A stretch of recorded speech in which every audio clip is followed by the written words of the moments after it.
하나님께서 오늘 우리에게 주시는 말씀은 예레미야 33장 6절로 11절입니다. 구약성경 1106페이지 예레미야 33장 6절부터 11절까지 우리 다 같이 일어나셔서 한 절씩 교독해서 봉독하도록 하겠습니다. 그러나 보라, 내가 이 성읍을 치료하며 고쳐 낫게 하고 평안과 진실이 풍성함을 그들에게 나타낼 것이며 내가 유다의 보로와 이스라엘의 보로를 영원하게 하여 그들의 처음과 같이 세울 것이며 내가 그들을 내게 범한 그 모든 죄악에서 정하게 하며 그들이 내게 범하며 행한 모든 죄악을 사할 것이라. 이 성읍이 세계에 영화하셔서 나의 기쁜 이름이 될 것이며 찬송과 영광이 될 것이요 그들은 내가 이 백성에게 베푼 모든 복을 들을 것이요 내가 이 성읍에 베푼 모든 복과 모든 평안으로 말미암아 두려워하며 떨리라. 여호와께서 이와 같이 말씀하시니라. 너희가 가리켜 말하기를 황폐하여 사람도 없고 짐승도 없다 하던 여기 곧 황폐하여 사람도 없고 주민도 없고 짐승도 없던 유다 성읍들과 예루살렘 거리에서 즐거워하는 소리, 기뻐하는 소리, 신랑의 소리, 신부의 소리와 만군의 여호와께 감사하라. 여호와는 선하시니 그 인자하시니 영원하다. 소리와 여호와의 성전에 감사제를 드리는 자들의 소리가 다시 들리니 이는 나의 거룩을 돌려주며 신앙에서 되게 할 것이니라. 여호와의 말씀이니라. 아멘. 자리에 앉아주시기 바랍니다. 마지막 절이 길어서 두 개로 나눴는데 성경에 보면 10절하고 11절이 같이 붙어 있습니다. 그래서 이거 너무 길어서 원어에는 어떻게 됐나 보니까 두 절로 나눠져 있더라고요. 또 영어 성경을 찾아봤습니다. 영어 성경에도 두 절로 나눠져 있습니다. 오늘 함께 읽었던 거는 이제 영어 성경 본으로 해서 두 절로 나눴고 원어 성경으로는 좀 구분이 다릅니다. 나중에 혹시 영어 성경 보면서 참고하시라고 이제 그 번역대로 저희가 오늘 함께 읽었습니다. 여러분 감사절 잘 지내셨습니까? 가족과 함께 즐겁고 이제 행복한 시간을 이제 보내셨으리라 생각합니다. 가족이 모여서 웃는 얼굴을 볼 수 있다라고 하는 것이 뭐 사소한 일이긴 하지만 그래도 참 감사한 일입니다. 지난 주일에 말씀을 드린 것처럼 이제 우리가 분주한 삶을 잠깐 멈추고 이제 주변을 돌아보면 이제 감사한 것들이 의외로 많다라고 하는 것을 찾아볼 수가 있습니다. 또 똑같은 상황인데도 어떤 사람은 감사하기도 하고 또 어떤 사람은 불평의 말을 하는 이도 있습니다. 그리고 그 이유가 뭘까요? 왜 누구는 같은데도 불구하고 감사하고 누구는 불평할까요? 사람이 달라서 그럴까요? 뭐 그거 다 그렇다라고 말하기가 좀 어려운 것 같습니다. 사람이 달라서가 그런 것이 아니라 보는 눈이 다르기 때문에 그렇다라는 것입니다. 어떤 눈으로 보느냐에 따라서 감사의 고백을 하느냐 아니면 불평의 말을 하느냐라고 하는 것이 이제 결정이 됩니다. 하나님의 은혜의 눈으로 바라보면 모든 것들이 다 감사한 것뿐입니다. 하나님께서 이렇게 하셨구나라고 하면서 감사할 수가 있습니다. 그런데 그 은혜가 없이 세상의 기준이라고 하는 눈으로 보게 되면 여러분 어떻게 됩니까? 늘 서로를 비교하게 되죠. 그러면서 내가 부족한 것을 자꾸 찾게 됩니다. 그러다 보면 우리는 불평하게 되어 있습니다. 처음처럼이라고 하는 말이 있습니다. 처음처럼. 여러분 이 말을 들으면 어떤 생각이 먼저 떠오르시나요? 처음처럼이라고 하는 말을 들을 때 여러분 마음속에 싹 떠오르는 그 의미가 뭡니까? 여러분 언제 이 말을 하게 됩니까? 이 처음처럼이라고 하는 이 말에는 아직도 희망이 남아있다라고 하는 것을 의미합니다. 그뿐만 아니라 이제 처음처럼이라고 하는 말을 할 때 아련하게 내 기억 속에 깊게 남아있는 그 옛날의 추억들이 있죠. 좋은 것들을 우리가 기억할 때 이 말을 하게 됩니다. 지금 이 순간에 무엇인가가 기대하고 소망이 있을 때 하는 말이 바로 처음처럼이라고 하는 말입니다. 그럼 감사의 계절을 보내고 이제 다음 주부터 이제 성탄의 계절을 우리가 맞이하게 될 텐데, 이때 처음처럼 주님을 사랑하고 또 주님을 갈망하는 여러분 되실 수 있기를 바랍니다. 예레미야 선지자가 활동하고 있었던 그 시대 이스라엘은 이제 추운 겨울날 하루에 해가 저무는 저녁과 같이 이제 희망이 없었던 때였습니다. 포로로 잡혀가는 이웃들을 바라보면서 사람들의 마음이 움츠러들기 시작을 합니다. 나도 언제 잡혀갈까? 또 나는 어떻게 될까라고 하는 두려움 속에 거하게 됩니다. 그로 인해서 다른 사람들을 돌아볼 여유가 없다라는 거예요. 그러다 보니까 감사라고 하는 것, 희망이라고 하는 것을 찾아볼 수가 없습니다. 그렇지만 그렇게 포로된 삶들, 희망이 없는 삶을 살아가는 그들에게 하나님께서 약속해 주십니다. 뭐라고 말씀하십니까? 처음처럼 다시 세워줄 것이다. 여러분, 오늘 본문은 하나님께서 예레미야 선지자에게 말씀하신 처음처럼 세우시겠다라고 하는 예언을 소개하고 있는 이야기입니다. 예레미야는 이스라엘 백성이 지금 왜 이렇게 어려운 가운데 처해야만 하는지, 그 이유가 무엇인지를 분명하게 알고 있었습니다. 그래서 하나님께서 말씀하시는 대로 이스라엘 백성들에게 전달했습니다. 하나님께서 여러분에게 이것을 원하십니다. 하나님께서 이것을 기대하십니다. 라고 전파했습니다. 그런데 문제는 이렇게 하나님의 뜻을 전하면 하나님의 백성인 이스라엘 백성들이 그 이유를 알고 하나님께 돌아와서 회개하고 주님의 은혜를 구해야 하는데, 하나님 앞에 눈물을 흘리면서 하나님의 손을 붙들기 위해서 몸부림쳐야 하는데 그러지를 않았다라는 것입니다. 오히려 권력가들이나 종교 지도자들이나 또 백성들은 비록 성전에 가서 예배를 드리기는 했지만, 하나님 앞에 예물을 드리기는 했지만 하나님의 뜻이 무엇인지 알려고 하지는 않았습니다. 하나님의 뜻에 관심조차도 없었습니다. 그들은 이방신과 또 세상과 하나님을 적당히 섬기면서 살기를 원했습니다. 이렇게 하나님의 백성들이 하나님과 세상을 적당히 섬기려고 하니까 하나님의 말씀이 그들의 삶 속에 별 영향력이 없습니다. 이스라엘 백성들이 하나님의 말씀을 거절하고 있다라는 겁니다. 말씀의 다스림 속에 사는 것을 원하지 않았습니다. 그러면서 이스라엘 백성들은 점점 더 타락해져 갑니다.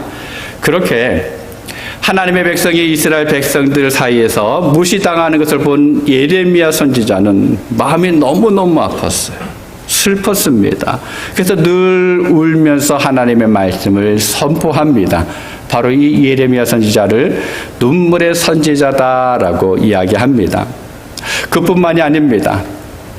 오히려 거짓 선지자들이 하나님의 말씀이 아니라 엉터리로 예언하는데도 백성들 사이에서 존경을 받았습니다. 오히려 그들은 부유하게 평안하게 살아가고 있었습니다. 그리고 하나님을 잘 섬기지 못하기 때문에 어려움이 있을 것이다 라고 하나님의 말씀을 선포하는 예레미야를 향해서 너는 거짓 선지자다, 너는 거짓말장이다 라고 이야기합니다. 예레미야서 33장 1절을 우리 함께 읽도록 하겠습니다. 예레미야 33장 1절입니다. 예레미야가 아직 시위대 뜰에 갇혀 있을 때에 여호와의 말씀이 그에게 두 번째로 임하니라. 이르시되, 지금 예레미야 선지자는 시위대 뜰에 갇혀 있습니다. 하나님의 말씀을 따라서 예루살렘이 바벨론에 의해서 함락될 것이다 라고 예언했는데, 그 예언을 듣고는 사람들이 예레미야가 적과 내통했다 라고 하는 그 핑계로 시위대 뜰에 갇혀있는 신세입니다. 누가 봐도 웃음 몰골입니다. 하나님의 말씀을 선포했는데 오히려 그것 때문에 갇혀있는 그 모습이 정말 다른 사람들이 보기에는 뭐 저래 라고 이야기할 수가 있습니다. 예레미야 개인적으로 생각해 보게 되면 하나님을 향해서 불평할 수도 있습니다. 하나님, 내가 하나님 말씀을 선포했는데 이게 뭡니까? 내가 왜 이런 꼴을 당해야 합니까? 라고 하면서 불평할 수도 있는 그런 환경입니다. 그렇지만 오히려 예레미야 선지자는 하나님께서 주신 회복의 약속, 처음처럼 감사의 회복이 있을 것이라고 하는 그 말씀을 선포하고 있습니다.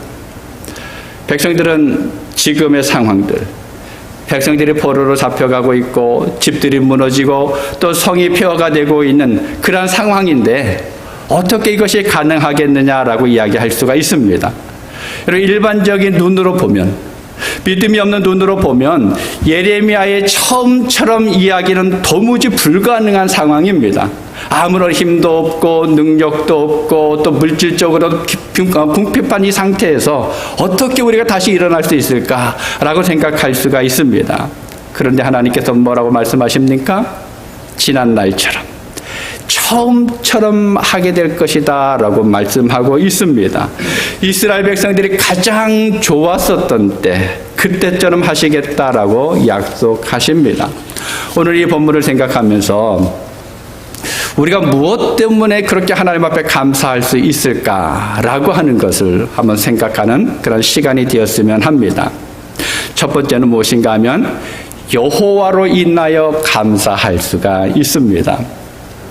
예레미야 선지자가 당했던 이 시대의 어려움을 혼자 겪은 것이 아닙니다. 여러분 아시는 것처럼 하박국 선지자도 똑같은 일을 겪었습니다. 이 하박국 선지자가 답답해서 도저히 견딜 수가 없어서 하나님께 외치며 나갑니다. 하나님, 세상이 왜 이렇게 불공평합니까? 그래도 우리는 하나님을 사랑한다고 했는데 왜 우리가 이런 일을 당해야 합니까? 어떻게 이럴 수가 있습니까? 라고 하면서 질문을 하기 시작합니다. 그러면서 하나님께서 주시는 그 하나님이 그 역사를 어떻게 이루시겠다라고 한 그 말씀을 듣고 나서 이 하박국 선지자가 하나님 앞에 고백합니다. 하나님을 알고 나니까 그 다음에 고백할 수밖에 없는 것이 하박국 3장 17절과 18절에서 우리가 잘 알고 있는 고백입니다. 비록 무화과 나무가 무성하지 못하며 포도나무에 열매가 없으며 감람나무에 소출이 없으며 밭에 먹을 것이 없으며 우리의 양이 없으며 외양간에 소가 없을지라도 나는 여호와로 말미암아 즐거워하며 나의 구원이 하나님으로 말미암아 기뻐하리로다. 하박국 선지자가 지금 자신의 상황을 쭉 둘러보았습니다. 가지고 있는 것이 아무것도 없습니다. 사람들이 그런 상황을 보면서 뭐라고 이야기합니까? 이제는 절망이야. 너 어떻게 살래? 너 이제 끝났어. 라고 말할 수도 있습니다. 그러나 모든 것을 잃어버렸을지라도 이 하박국 선지자가 가지고 있는 손에 들고 있었던 모든 것들을 다 빼앗겼다 할지라도 이 선지자에게서 절대 빼앗아가지 못하는 한 가지가 있었습니다. 무엇입니까? 하나님이에요. 바로 하나님입니다. 그래서 하박국 선지자가 고백하는 것이 이겁니다. 나는 여호와로 인하여, 나는 하나님으로 인하여 땀 흘려 일해도 아무것도 얻을 것이 없었습니다. 지금 당장 끼니 걱정이 되어집니다. 가족들을 바라보며 이런저런 일들 때문에 근심이 쌓여지는 그런 상황입니다. 그런데도 불구하고 하박국 선지자는 즐거워하고 기뻐하고 있다라는 겁니다. 여러분, 왜 그렇습니까? 그 이유를 뭐라고 말합니까? 바로 여호와로 인하여라고 합니다. 하나님이 계시기 때문에 그렇다라는 것입니다. 오늘 우리가 읽은 본문도 똑같은 내용입니다. 예레미야 선지자는 실망하고 낙담할 수 있는 그런 환경이었습니다. 지금 일어나고 있는 일을 보면 저절로 눈물이 흐릅니다. 눈앞이 캄캄합니다. 그런데 그에 비해서 그의 심령은 어떻습니까? 어떻게 표현하고 있습니까? 우리 6절을 함께 읽도록 하겠습니다. 그러나 보라, 내가 이 성읍을 치료하며 고쳐 낫게 하고 평안과 진실이 풍성함을 그들에게 나타낼 것이며, 하나님께서 약속하시는 말씀이에요. 지금 예레미야 선지자가 감사할 수 있었던 이유, 아니 사람들의 입에서 감사가 회복할 수 있는 이유가 있다라고 이야기하는데 그 이유가 무엇인가 하면 하나님께서 낫게 하시기 때문에, 하나님께서 평강을 주실 것이기 때문이다라고 이야기합니다. 비록 세상은 고통이 심하다 할지라도 도무지 세상이 줄 수 없는, 세상이 알 수도 없는 그런 평강으로 인도하시는 하나님이 계시기 때문에 그러한 환경 속에서 예레미야 선지자는 넘어질 수가 없었습니다. 그리고 예레미야 선지자는 하나님 주신 평강과 함께 하나님의 성실하심 때문에 감사하다라고 고백하고 있습니다. 지금도 여전히 하나님은 세상의 모든 것을 주장하고 다스리실 뿐만 아니라 우리에게 한결같이 성실하심으로 나타내 보이십니다. 이 하나님을 예레미야 선지자가 이렇게 고백합니다. 33장 2절에 보면 이를 행하시는 여호와, 그것을 만들어 성취하시는 여호와, 그의 이름을 여호와라 하는 이가 이와 같이 이르시되. 말씀하시는 하나님을 이야기하는데 그 하나님을 표현합니다. 그 하나님은 지금도 일하고 계시다라고 이야기합니다. 하나님께서 만드시고 성취하신다라고 이야기하고 있습니다. 하나님의 성실하심으로 모든 것을 이끌어가고 있다라고 고백하고 있습니다. 여러분, 우리를 인도하시고 우리에게 복 주시는데 하나님께서 한순간만 하시는 것이 아니라 성실하심으로 그렇게 하시기 때문에 감사하다라고 고백하고 있습니다. 항상 하나님의 성실하심을 삶을 통해서 경험하는 사람들은 하나님께서 나를 이렇게 사랑하시는구나, 하나님이 나를 이렇게 인도해 주시는구나 라고 하는 것을 깨닫는 사람들은 하나님께 감사를 표하지 않고 견딜 수 없는 그런 순간을 살아가는 사람들은 풍요함과 또 하나님께서 주시는 그 놀라운 은혜를 누리게 될 것입니다. 2차 세계대전 이야기를 여러분 잘 아실 텐데 독일이 특별히 유대인들을 많이 핍박을 했죠. 엄청난 사람의 생명을 빼앗아 갔는데 특별히 그 중에서 아우슈비츠 감옥은 가장 악랄한 곳이다라고 이야기하고 있습니다. 많은 유대인들이 그곳에 끌려가서 학대를 받고 고난을 받으면서 도저히 그것을 견딜 수 없어서 이제 스스로 목숨을 끊는 사람들도 있었다고 이야기합니다. 근데 많은 사람들이 그랬는데, 근데 그 중에 유독히 얼굴이 평안한 사람들이 있더라는 거예요. 독일군이 이해가 되지 않았습니다. 야, 너희들 지금 이런 상황 속에서 어떻게 그렇게 얼굴이 평안할 수 있냐? 어떻게 얼굴에 웃음이 있을 수 있느냐라고 물었습니다. 그때 유대인들이 이렇게 말합니다. 너희들은 내 형제, 내 가족, 내 삶의 모든 것을 송두리째 빼앗았지만 질팔지만 한 가지 빼앗을 수 없었던 것이 있다. 그것은 바로 하나님을 향한 믿음이다 라고 이야기했다라는 겁니다. 하나님이 계시기 때문에 평안할 수가 있었다라는 거예요. 그리고 2차 대전이 끝난 다음에 연합군들이 유대인들이 갇혔던 수용소를 순찰하고 있는데 이 아우슈비츠 수용소의 한 벽에 이런 글이 쓰여 있다고 합니다. 하늘을 두루마리 삼고 바다를 먹물 삼아도 한없는 하나님의 사랑 다 기록할 수 없겠네. 하나님의 크신 사랑 그 어찌 다 쓸까? 저 하늘 높이 쌓아도 채우지 못하리. 하나님 크신 사랑은 측량 다 못하며 영원히 변치 않는 사랑, 성도여 찬양하세. 우리가 아는 찬송가 304장의 3절 가사가 내용이 적혀 있다라고 이야기합니다. 이런 지옥과 같은 수용소조차도 빼앗아갈 수 없는 것이 있었습니다. 그것은 바로 하나님의 살아계심이라는 것입니다. 비록 아우슈비츠의 박해와 학대, 비인간적인 억압이 아무리 거세다 할지라도 하나님을 아는 자들이 경험할 수 있었던 하나님의 크신 사랑은 너무 높아서, 너무 커서 그것을 어떻게 표현할 수 없었다라고 이야기하고 있습니다. 여러분, 그 하나님이 누구의 하나님입니까? 내 하나님. 여러분, 여기서 앉아있는 여러분 한 분 한 분의 하나님이 바로 그러한 하나님이십니다. 그리고 그 하나님을 기억하면서 감사하실 수 있기를 바랍니다. 그리고 두 번째로는요, 미래의 소망 때문입니다. 오늘 본문 10절과 11절에 이렇게 선포합니다. 길지만 우리 한번 함께 다시 읽도록 하겠습니다. 여호와께서 이와 같이 말씀하시니라. 너희가 가리켜 말하기를 황폐하여 사람도 없고 짐승도 없다 하던 여기 곧 황폐하여 사람도 없고 짐승도 없던 유다 성읍들과 예루살렘 거리에서 즐거워하는 소리, 기뻐하는 소리, 신랑의 소리, 신부의 소리와 및 만군의 여호와께 감사하라. 여호와는 선하시니 그 인자심이 영원하다 하는 소리와 여호와의 성전에 감사제를 드리는 자들의 소리가 다시 들리리니 이는 내가 이 땅에 포로를 돌려보내어 지난 날처럼 되게 할 것임이라. 여호와의 말씀이니라. 아멘.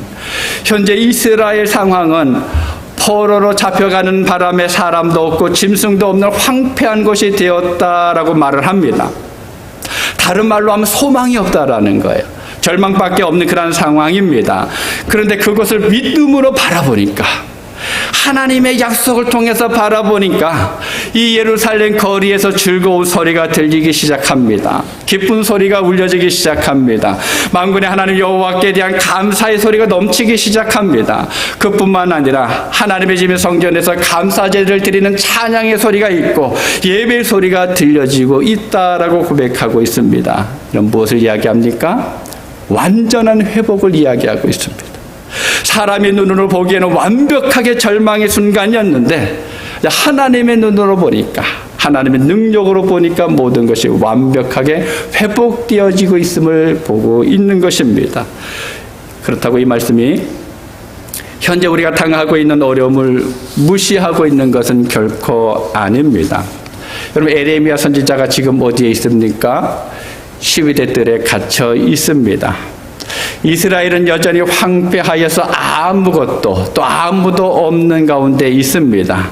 그러한 가운데 남아있는 적은 무리에게 예레미야 선지자는 하나님께서 처음처럼 회복하실 소망을 전하면서 감사가 있을 것이다 라고 선포하고 있습니다.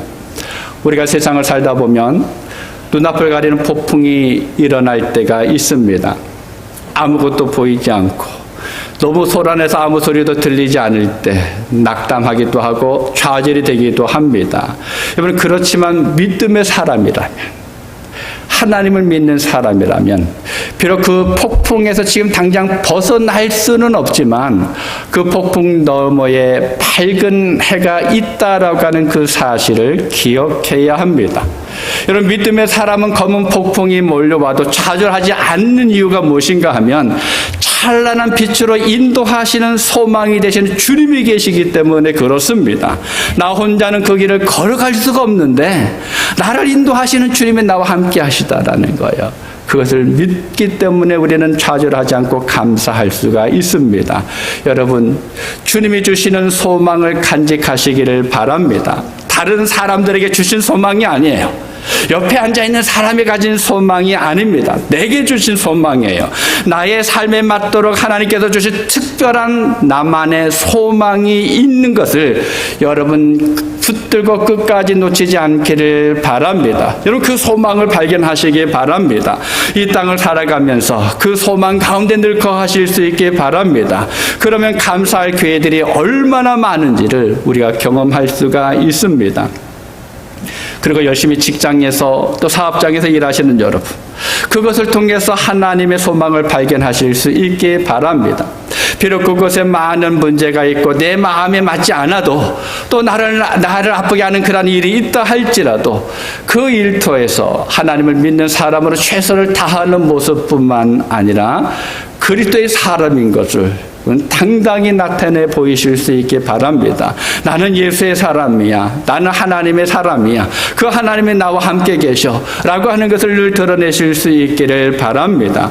하나님께서 나를 이곳에 보내셨다 그러면 분명히 그 이유가 있을 것입니다.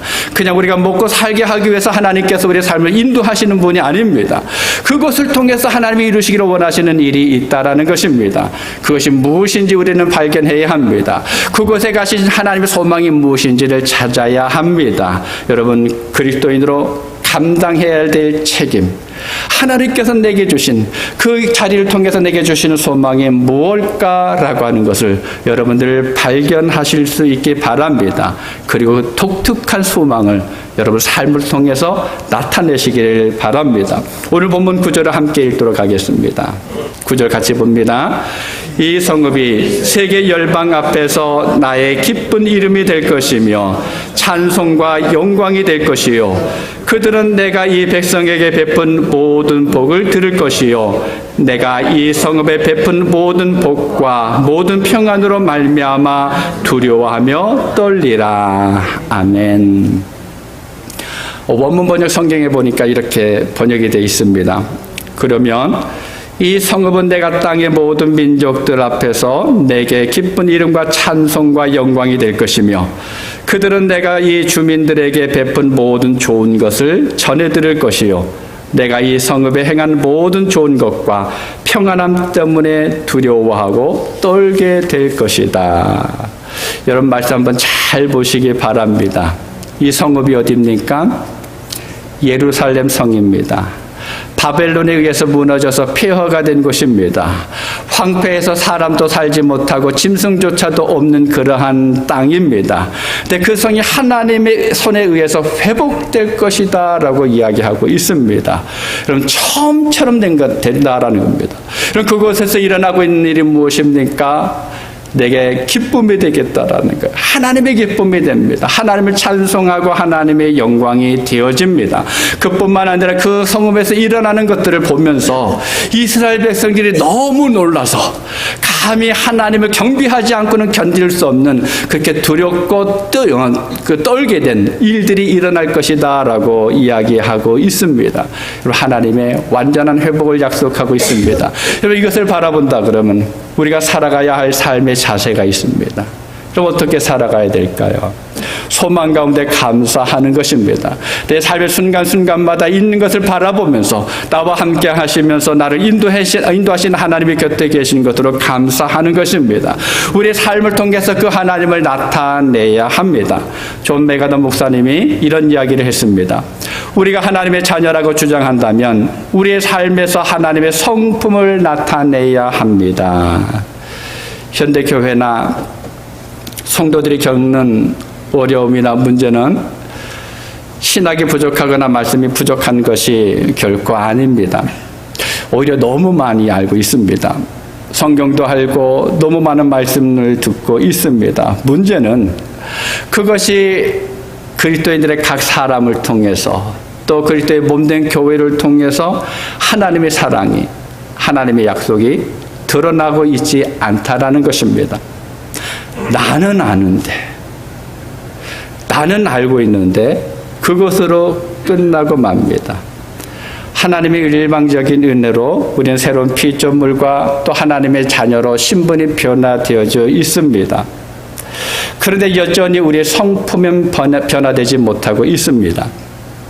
성경은 우리에게 옛 사람을 벗어버리고 새 사람을 입으라라고 했는데 여전히 우리는 옛 사람을 속에 입고 그때 새 사람을 입고 있는 삶을 살아가고 있습니다. 옛 사람을 벗어버리지 못하고 있다라는 것입니다. 사실 쉬운 일은 아닙니다. 어려운 일입니다. 그런데 그렇다고 해서 불가능한 것도 아닙니다. 예수님께서 성육신으로 하나님의 성품을 이 땅에 나타냈고 그로 인해서 우리는 구원을 받았습니다. 이제는 우리를 통해서 하나님의 성품을 나타내야 합니다. 내가 살아가는 삶을 통해서 하나님이 어떤 분인지를 드러낼 수 있어야 합니다. 우리가 하나님의 자녀가 맞는다면 하나님의 성품을 증명해내야 합니다. 그 중에 하나가 바로 감사하는 삶이에요. 어떠한 경우에도 감사하다라고 하는 것을 이야기할 수 있는 그 사람이 하나님의 성품을 드러내는 삶을 살고 있는 것입니다. 사랑하는 그레이스 성경교회 성도 여러분, 여러분이 하루에 하는 말이 무엇인지 한번 가만히 생각해 보시기 바랍니다. 어떤 말들을 가장 많이 하고 있습니까? 감사하다, 고맙다 이런 말을 여러분 얼마나 고백하고 또 생각하고 있습니까? 우리는 감사할 수 있는 복 있는 사람들입니다. 다른 사람들과 우리는 분명히 차별된 사람들이에요. 우리 속에는 감사할 조건들이 너무나 많이 있습니다. 하나님이 나의 하나님이십니다. 그 하나님이 나를 구원하셨고 나에게 영원한 나라에 대한 소망을 주셨을 뿐만 아니라 내 삶에서 하나님의 능력으로 회복해 주시겠다라고 하는 소망도 주셨습니다. 비록 어려움 가운데 있지만 그러나 이것을 견딜 수 있는 하나님의 계획하심이 있다라고 하는 것을 우리에게 알게 해 주셨습니다. 어떤 일, 어떤 상황에 있을지라도 이것은 변하지 않을 것입니다. 문제는 나입니다. 하나님의 뜻은 늘 성실함으로 한결같은데 내가 이렇게 했다 저렇게 했다 하는 것이 문제입니다. 내 생각이 나의 마음이 어디를 바라보느냐라고 하는 것이 중요합니다. 여러분 하나님을 바라보시기 바랍니다. 멀리 계신 하나님을 부르짖어 찾는 것이 아니라 내 옆에 계신 하나님을 여러분 바라보시기를 바랍니다. 그리고 하나님께서 여러분에게 주시는 음성에 귀를 기울이시기 바랍니다. 하나님께서 바라보시는 그것을 함께 바라보실 수 있기를 바랍니다. 그리고 어떠한 일을 하든지 어떤 경우를 만나든지 감사의 고백을 할 수 있는 여러분 되실 수 있기 바랍니다. 비록 형편들이 어렵고 힘들다 할지라도 그래 하나님이 나와 함께 하셔. 하나님의 계획하심이 있어.